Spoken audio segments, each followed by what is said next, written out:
Hi friends, आज आपण बनवणार आहे झणझणीत मटण रस्सा। त्यासाठी आपण कांदा आणि खोबरं आधी भाजून घेतलेलं आहे आणि खडा मसाले पण आहे, तर हे पण आपल्याला भाजून घ्यायचं आहे।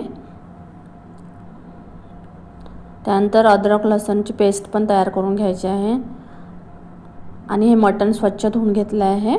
तर आता कुकरमध्ये तेल घालूया आणि सारे वाटण केलं आहे ते घालूया आता। छान 5 मिनिट असं वाटण छान परतून घेऊया आपण।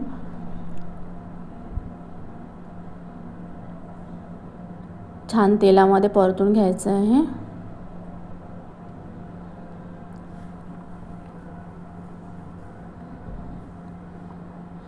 त्यानंतर आपण तिखट, हळद आणि मीठ घालूया। तुम्ही तिखट कमी जास्त करू शकता, पण मटण म्हटलं तर थोडं झणझणीतच आवडते, त्यामुळे मी थोडं तिखटच आम्हाला आवडतं हे मटण, त्याच्यामुळे मी थोडं जास्तच तिखट घातलेलं आहे। तर आपण आता याच्यामध्ये मटण घालून घेऊया।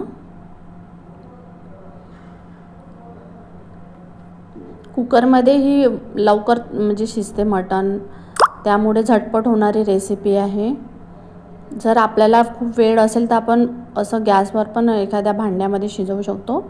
कुकरमध्ये लवकर तयार होते। 2 शिट्ट्यामध्ये तुमची मटण बनून रेडी होते।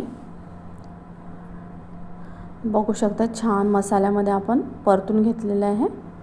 आता झाकण ठेवून आपण 5 मिनिट छान होऊ देऊया। तर बघू शकता छान तेल सुटलेलं आहे भाजीला, मस्त तेलाचा तवंग आलेला आहे। तर आधी आपल्याला छान मसाल्यामध्येच होऊ द्यायची ही भाजी आणि मग नंतर आपण याच्यामध्ये रस्सा घालणार आहे, पाणी घालणार आहे, जेवढा आपल्याला रस्सा पाहिजे तेवढा।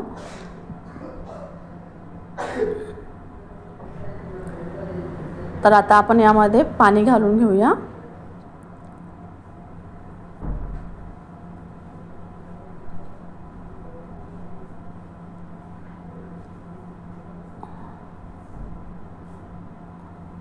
आता आपण कुकरचं झाकण लावून 2 शिट्ट्या काढून घेऊया। तर बघू शकता 2 शिट्ट्या झालेल्या आहे आणि मस्त भाजीला तवंग सुटलेला आहे आणि आपली भाजी पण छान शिजलेली आहे। तर अशा प्रकारे तयार आहे आपला मटण रस्सा। तर एकदा नक्की ट्राय करा आणि रेसिपी आवडल्यास लाईक, सबस्क्राईब करायला विसरू नका।